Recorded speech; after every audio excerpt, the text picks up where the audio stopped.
evening, everyone, and welcome to our third episode of Cucina. I'm Austin Wright. Tonight, we are joined by a very special guest in the kitchen. And we have my neighbor here. I'm very lucky to have both Amy and Josef Karst as neighbors. Josef is the executive chef at Atria's, our local eatery, and his children, Oscar and Leia, both went through Mount Lebanon. Poor kids. No, they survived. And we also have some special guests in our audience too. Dan Petrich, I'm sure a lot of the audience is familiar with. They would know him as Mr. Petrich Mr. at the high school. Petrich, So yes. this is just a Mount Lebanon collaboration. Yeah, this is tonight, it's a neighborhood night. Yeah, Melinda and her daughter Gracie are with us. And also my daughter Carly Anselmi, who's a 9th grader. Right, and Farad Korkmaz. And actually, Farad's an exchange student from Germany, and he's had some dialogue with Chef Josef tonight in German, so it's a cultural evening. And to kick it all off, we are going to be making potato pancakes, right? Right. And we are doing the German version, you know, which is a little bit softer, but has a crisp crust on it. And, you know, like Germany is a country of regions, and we are doing like the southern German version today. Okay, let's get started. Peel some potatoes and just soak them in some water. The best potato to use for this dish I'll rinse that out for you. is a russet or baking type potato with a thicker skin, a little bit more starchy. We're going to use a hand or a box grater, and you're going to take it on the larger part, and you just keep grating away. You do not want to discard any of the juice of the potato. I will show you later on how important it is for the whole base, because all the water you collect in there carries all the starch in, you know. So it's a very different approach than you would have making latkes, which is, very well known around here. And you need to be careful to hold that potato correctly, or else you're going to slice your whole hand into potato slice, right? Well, I think it's much easier than it looks. So just use caution. Do you want to try one? You want to try two? Well, why don't we let her try one, because my hand will be off. Sure. And you let me know what... Let me watch your technique first. It's really not that dangerous. Okay. Well, what you're going to do, you shred half the potato first, and then you switch over. Let me see. This half, and you turn it around. So you have almost like a potato wedge. And then you're going down, and I think your fingers will tell you when it gets dangerous. And you proceed with caution. If you don't want to get that deep into the potato, just You can pull that discard that last piece. Other thing about making potato pancakes, you've got to stay with it. It's not one thing you're going to start and then you're going to answer the phone or something. You're not going to do that, because they will turn brown on you. So like halfway through, this is a speedy process. Halfway through, we're going to get the oven lit. We're going to turn it on high, and then we're going to go down to medium after it gets a little hot. So we got it up at the 400 right now? Okay, do you want to do one? Sure, sir. Can you tell me? Just leave your fingernails on your fingernails. I will try to do that. And, I think the fingers on the hand sounds more appropriate. and Josef, if you want me to, I could just move this out of the way in case there's anything else you need to be doing. No, I just need to... I'm going to use a little bit of vegetable oil. And since we're in Tina's Cucina here, where's the vegetable oil? Vegetable oil underneath the sink on the right. I had the olive oil on, but not the... I think for potato pancakes, you just want to use like a nice canola oil, high quality. Of course, no trans fats anywhere. And let's just show quickly, as soon as you finish this, what the consistency of these would look like.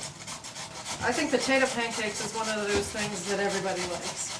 I look around at Gracie and Carly, and I bet you all like potato pancakes, right? You can do anything with it. You want me to finish it up? Yes, Chef Josef, I know you're much faster than I am. Now, as I said, this is like the kind of dish where you just want to stay with it. We're making a fairly large batch, so I already chopped down an onion, but I'm going to show you real quick how to easily do that. Now, professionals peel an onion really thoroughly, not leaving any skins on, because the onion skin is 100% not digestible. So I'm going to have this onion here, if you want to just already split. So you're cutting towards the core. Just always keep your hands in, with your fingers slightly bent. Do that a little faster, but I want to do that for the camera here a little slower. That's very simple. And then you just cut it straight down. You have beautiful little onion squares, just like this. I already did that. So we're going to use like half of this in here. Onions are very important. I Give love a lot of flavor. And you know, you need less salt. We're going to use some kosher salt in there and just chop up a little bit of parsley from Tina's yard. And what's the difference between using a kosher salt or just a normal salt? Kosher salt, usually you need less. It has not as a high concentration in sodium, so, and overall it's sweeter. So kosher salt is, I mean, the salt of choice. And you can just get that Kosher salt or sea anywhere. salt. Okay. Yeah. So when you have like a bunch of parsley like this, all you do is just bunch it together, bring it together, same thing, change your knife into a chef knife. And again, you hold it the same way as the onion, correct? Anything you're carving, you're holding like that. But we can maybe talk about knife skills a little later after we, it was a rush. Okay? Now, I'm going to put like 2 tablespoons of flour in here because the potatoes are not quite starchy enough. It's always safe to do that. If you crack an egg, always crack it on the flat side, right? Not on the sharp side, and always on the flat surface. Everybody knows that, right? Then I you're not- didn't. then you're not going to get any shells. You know, it cracks more evenly. So we're going to put 4 eggs in there. Didn't I have another 2 eggs here, Tina? Yes, sir. Right here. I think they just rolled. They rolled away. Not my kitchen. I'm still trying to figure things out here. See? Want to try it? Oh my gosh, this is nerve-wracking. Just flat. Yep. Look at that, man. How about that? Lucky we didn't get it. Yeah. There you go. Optimism. I think we just figured it out. So, making sure, do you have like a fan? Yes, sir. Would that be too loud if you put the fan on? No. So I need to wait a little bit. I'm going to mix this up now, just using my hands. Or we have one of these. I can do that. Oh, flour. Can you give me like 2 tablespoons of flour? Uh-oh. We found another potato in here. Wait. Where's my... Make sure you peel all the potatoes. Make sure you shred them all. You can't just put that in there, you know.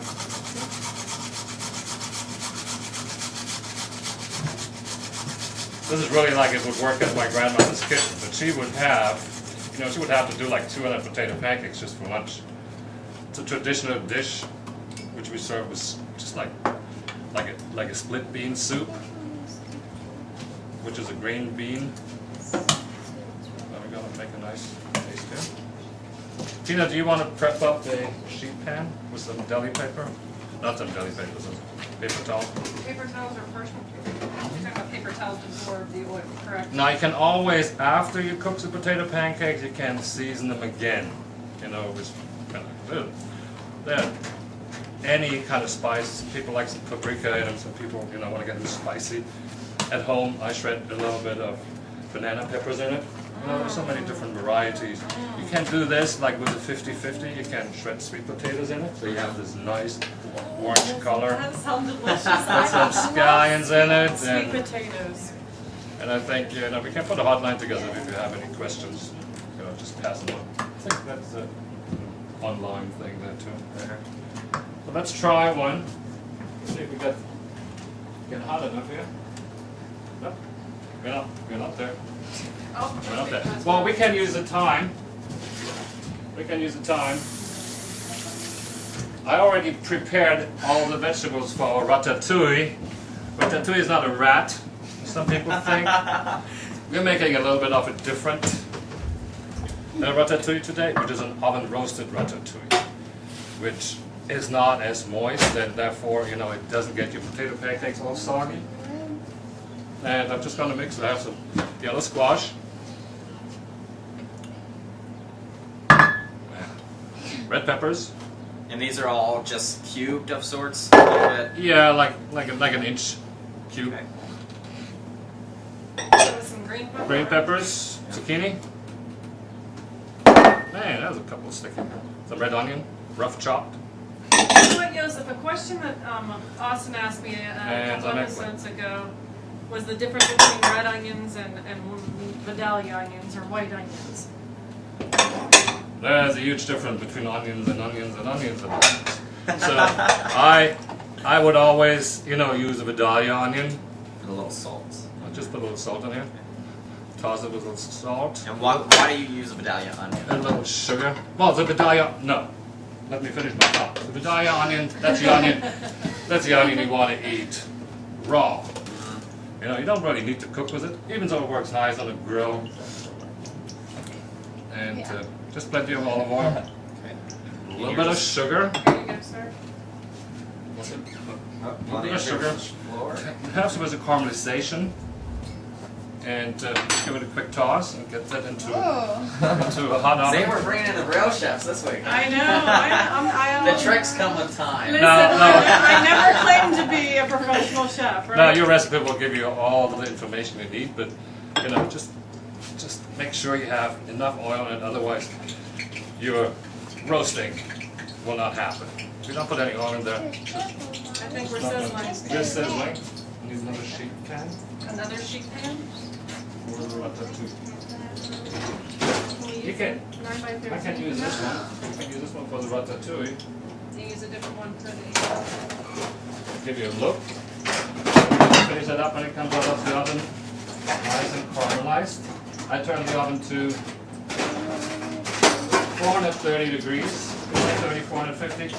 That should do it. In about 10 minutes it should be ready and we should be done with our potato pancakes. Okay. Okay. Let's get them in.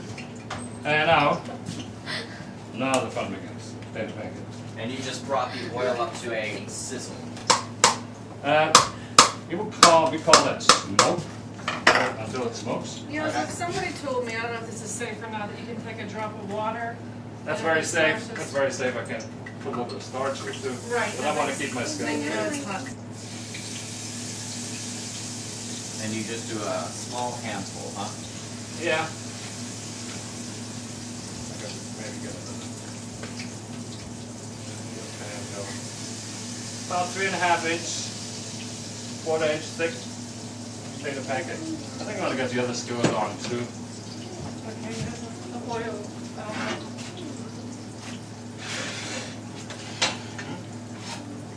Gotta go on.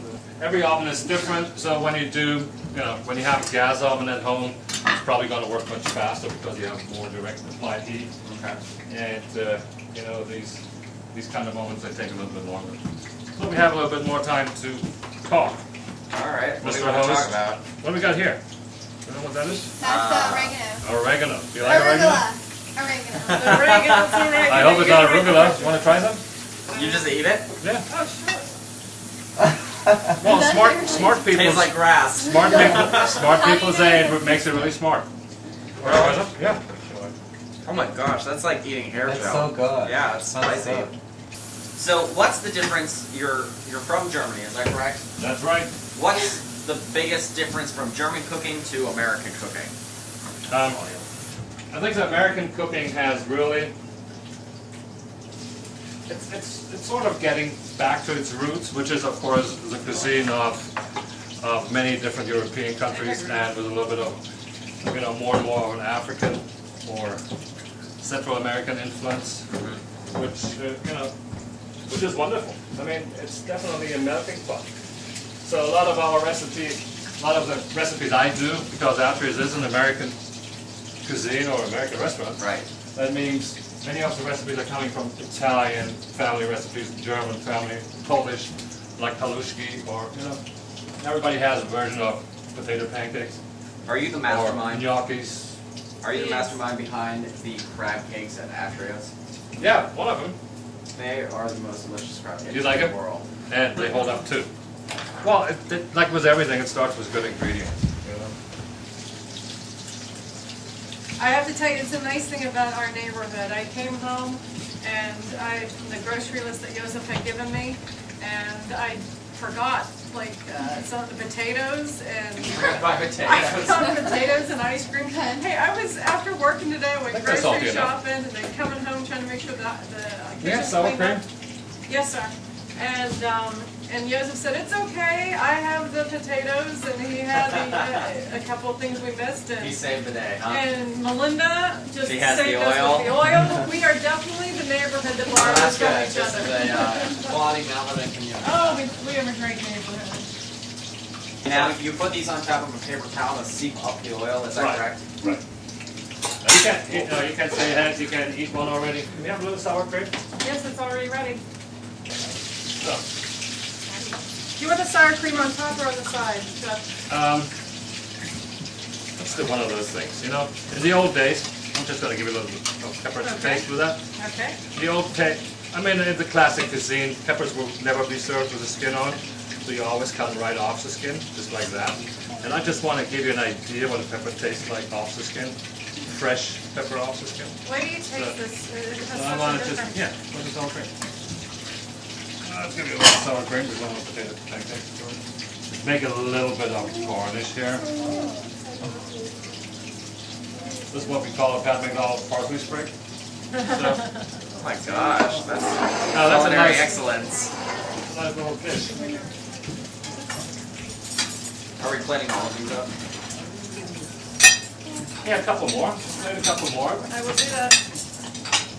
Oh, did you want to do the smoked salmon? These are hot. No, I'll do that. Okay, so here's a fork for you. Elena, I have another daughter, Elena, who's a 6th grader. Elena, at where are Jefferson. She might enjoy this also. Might be a little hot. Gracie approves. Carly, You like red it? pepper, don't you? you? Wow, you have a mature taste. Did that come across the, you know, the cutting off the skin of the peppers? Yeah, do you want to show us how to do it one more time, please? Okay, just, you need a knife which is a little bit more elastic. Uh-huh. You know, like this knife wouldn't do it. So, just throw it down, just get it. Parsley? Parsley is good for you. My dad always said after dinner that he would eat the parsley because it was almost like a natural breath freshener after a meal. Well, that's what it is, and it helps, of course, your stomach acids to digest the meal. All these oils, all these herbs there, they have lots of healing powers and good powers. We always try to get that. Okay, let's try. Bean Berlin, just like in Berlin. Yeah. Not quite. Oh my god, Yeah, it's different. Oh, that is really good. So, how do you guys like it? wonderful. It's really good. Good. Does it taste like home? Yeah. And even Gracie, who's a very picky eater, said, I love it, Mom. You could make a potato pancake dinner, what do you think? Set up the bread, we can put everything else. We can have potato pancake. Like a sandwich? Yeah, well, I've seen as much as like a smoked salmon, potato pancake Reuben. That's more like a little bit authentic, but it still works. Your pretzel? Yeah, pretzel? No, with sauerkraut? No, I don't think they would put sauerkraut on that one. So, we're done cooking our potato cakes. Let's peek into the oven and see what our vegetables do. You have a pretzel? Alright, so now we're checking in on the ratatouille. Not quite there yet. So, if your oven doesn't really have the power you need, you know, to get some sear and to get a little, we're gonna just turn it on to broil. Okay, now when we broil on your oven, I'm coming. and the broiling, of course, gives you only top heat, but it goes faster. So you can just toss it up a little bit. Okay, we're turning the broiler on. Because I wish I would take something with it. Now, if you're having some oil left over, start collecting it, and you know, Do you want it on high or low take broil? it down to the biodiesel plant in Neville Island. High or low? High or low? That's a smart thing, right? Yeah. I would do it. Hi. High? Hi, Ron. Okay, you know the- So while we wait a couple of minutes, the last potato pancake that's finishing up, we can go to my grandmother's secret recipe. That's why you cannot have that in writing. Okay. So you better pay attention. Close attention. Close Turn that attention. TiVo on.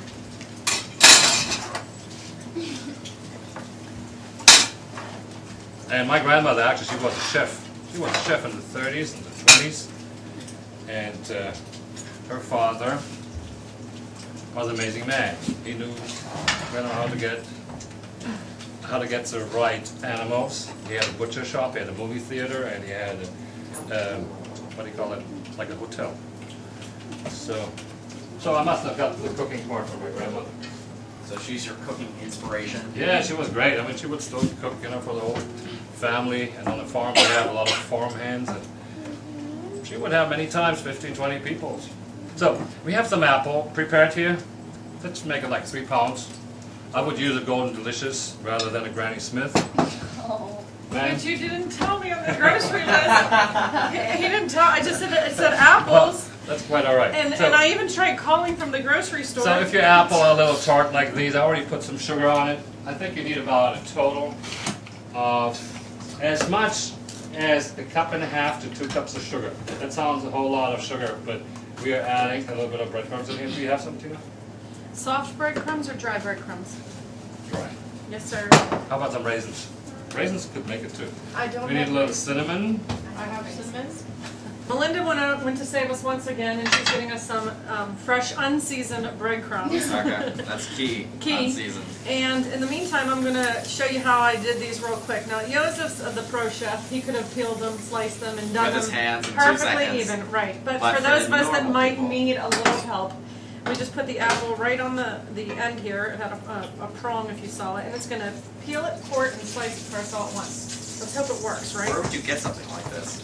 I don't know if you want me to Wait, tell me can we- where I got it from, because it's a Probably specific Costco. company. No, I got this. This is actually a Pampered Chef product. Oh my god. But if you go to gourmet, look how pretty this would be for I know. garnish. How about a prom necklace? Isn't it gorgeous? Okay, Does it so smell then we're like gonna just apples now? slide it off, and we have it. Look how pretty that looks. Oh! See, where's Joseph? What happened? And nothing. And this in the then sink. he also cut them in half. So then we have these nice slices ready to go. And simple.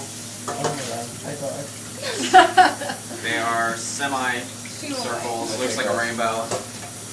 And they taste delicious. All you want to do is just, basically when you use fresh herbs, like basil or oregano, just pull it by hand, don't put a knife to it. That just really keeps it more intact, and when you cut it with a knife, it oxidizes quicker at the cut side. What is oxidizes? Well, it just changes flavor when it gets in touch with oxygen. Uh-huh. So So good. I know, delicious. Look at that. another quick toss. I'm gonna put a little bit of a beautiful crust on here too. And you got this parsley that's actually outside, didn't Yeah, you? I grow the herbs. I like growing vegetables In Tina's garden. in my garden. So now we're gonna put a couple of plates together. We could wait a minute, just let that, just marinate for a couple of seconds and get our dessert into the oven. How about that? Whatever you do when you cook, frequently wash your hands all the time, basically. So every time you're changing over from one item to the next. Yes, we told them about We cutting are- boards also. Yeah, you don't need sanitizer tablets, that's what we use in the restaurants, but sanitizer waters. We're gonna put we already have the sugar in it, about 3 pounds of apple, cup and a half of sugar, about a 1/4 teaspoon of cinnamon. We have raisins or not? No raisins. Okay, beautiful breadcrumbs. Gonna take about 1/4 cup. Just brings it back together. No raisins. That's fine, but you can't raisins. You can't add prune plums to it. Anything goes. Any fruit. Dried fruit. Any fruit. Oh, Doesn't I just think have it to could be be fresh apples. fruit. Yeah, you can mix it up. You can do the peaches. Pennsylvania is famous for its peaches. I bet Georgia was famous for its peaches. I think Pennsylvania has a pretty good peach crop, especially in the east, right? Where they grow the peaches? I don't know, but they must be somewhere else. We'll mix them up. We don't have to grease this pan, so we're just gonna put it in the pan. I think You want this moved? Yeah. You can move that now. So Tina, you want to put those 2 sticks of butter in there? We got to make a streusel topping. Some people call it crisp, some people call it streusel. This is just butter, flour, and sugar. So however much you're making, it is very important that if you have 2 sticks of butter, which is a half a pound, you need a half a pound of sugar. Butter and sugar is the same amount. And then you're not quite double that amount with flour. So we're going to get a lot of beautiful buttery strudel out of this batch. First we soften the butter with the sugar. If you have a kitchen knife, like a beautiful machine like this one, it's so much easier. Butter should be at room temperature when you put it in there. That's a cup of wine. Good luck sleeping tonight with all this sugar. You know what? Not that bad. There's still going to be some tartness to it, and It's gonna be delicious. we're not going to get too much of it either. All right. You want to turn that thing on low? Yep, Low is, just the first. maybe you can go a little bit faster than that, huh?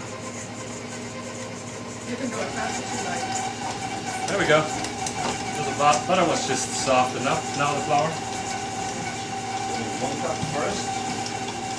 So you want, can you see in here? So you really want to make sure that the butter and the sugar forms a dough, but you do not want to get that far that it gets foamy. You know, that it's got like a whipped consistency. You're just going to fold the sugar into the butter. So we're going to make that thing pretty hot. We're going to set the What oven temperature would you like that at like 390. Okay, let's see. We're going to put in 1 cup of. You see, it's like completely one paste now, right? Sugar and butter is just one paste. You're adding 1 cup of flour, slowly. Uh-oh. Making a Flying mess. out. And you said What this was is a topping for it? Yeah. Right? Like streusel. Ever heard of streusel topping? Yeah. Okay. I think we can get about another half a cup of flour in there. So this is just butter, flour, and sugar. Butter, flour, and sugar. Easy enough. That's what our friends at Entenmann, they don't even use butter. They use like some kind of shortening or whatever. You know, it just makes all the difference in the world because butter has a decent amount of water in it, and therefore, well, a decent amount of, and much more flavor. So, let's see. A little bit more flour. You want to have nice, large chunks.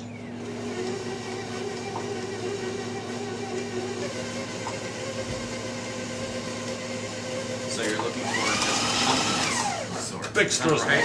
Yeah, big chunks. So, what is it?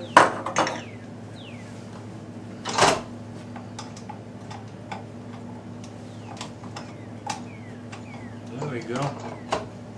It's just very different, you know, to work in a professional kitchen and to work at home. I mean, I can only work in my kitchen at home.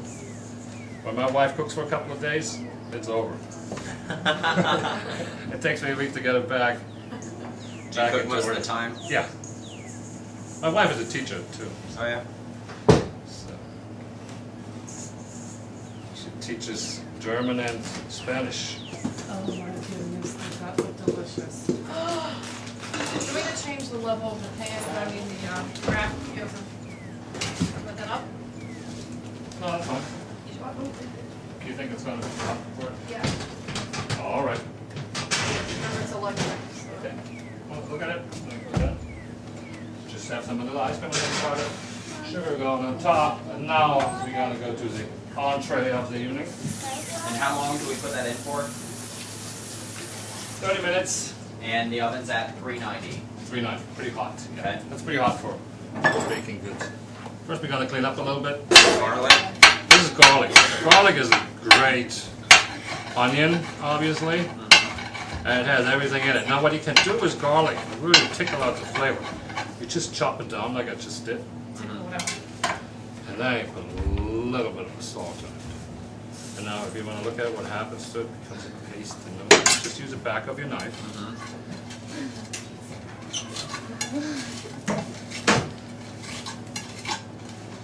Put yours back in Europe. We call this mixture dynamite or kabit. That goes into any good sausage or, see, complete. There's nothing left of it. It just becomes nothing but oil. That's weird. They do that in Turkey too. Yeah. And then, you know, if you have just a piece of toast, you would spread that just on a crisp piece of toasted bread. What a meal. Look at this. All gone. Just going to put in our ratatouille. And the sun-dried tomatoes. These are already cured in olive oil. So just cut them a little bit thin. So they give you a nice little bite in there with this whole mixture. It will soften up a little bit in the hot ratatouille. The other good thing about this almond roasted ratatouille, it's a great dish. You can almost use it like a bruschetta the next day. So many different things you can do with it. Or just, you know, we know how to make a crepe. Or you guys maybe call them crepes. You know, just wrap it up in a crepe the next day. We're crossing European borders now. We're going from Germany to France. Yeah, So. absolutely. This is really, I mean, this is high end. That's, you know, it can become high end. Something very simple. If you put it together, you know, something from southern France, something from the southwestern part of Germany. This could be a little meal. Yeah, and they put your almond roasted ratatouille between those 3 potato pancakes. And then you're going to make like 3 roses of salmon. You're going to fold them over like this. And then you have almost like the blossom of a rose. The flower of the rose. You see that? Is this cooked salmon? This is a smoked, cured, this is a cold smoked salmon. So it's actually raw. It's cured and smoked to preserve. It's a fantastic product. And look at this. The good cooking is always the easy part. Good ingredients, a little bit of heart, and you know, we just put a little bit of sour cream between each one of those potato pancakes. I think you're gonna like that. Fresh twig of herbs. You can just put one on top. A little overdoing it, maybe. What a great meal. What do you think? And that tastes good too. All right, now in Italian we would say mangia at this point. What would you say in German? Lass dir schmecken. Oder guten Appetit. My grandma's famous apple crisp. Maybe we want to have Tina come over here and do the taste test. Now, this is perfect. Yeah, taste it. It's like buttery, crisp. So we're going to portion this. I'm going to use my fingers. Cool. Oh my god. And we just got to put the scoop of vanilla ice cream right in the center. So it melts over it. Would you like a little dash of cinnamon on top? Oh, we could do that. We can garnish that with a little cinnamon too. How long did we bit of cook this for? Powdered sugar. 30 minutes. Just right there, dude. 30 minutes at 390, fairly hot oven. And then, just as I said, all the simple little things. Just a little cinnamon around the plate too. So we have a little bit of a chocolate syrup. We just put a little zigzag over there, and that's it. Oh my So. gosh, that's crazy. Taste it. I'm going to give everybody a little portion. So get some plates. I got some bowls over there. Do you want me to use those bowls? Or? Yeah. Whoa, Carly, calm down. For the bowls. So, and I think, you know, Oh my god. if you put some Is it, procedure, Oh my god. if you wait, put does it that, taste golden? if you put that procedure on slow motion, I mean, anybody, they can download it, I guess, you know, on the computer and really Oh my god, it's so good. just write down the recipe. Because I'm not going to provide you with a written recipe on this one. Well, Chef Joseph, I can't thank you enough for giving up your evening. I know how valuable your time is.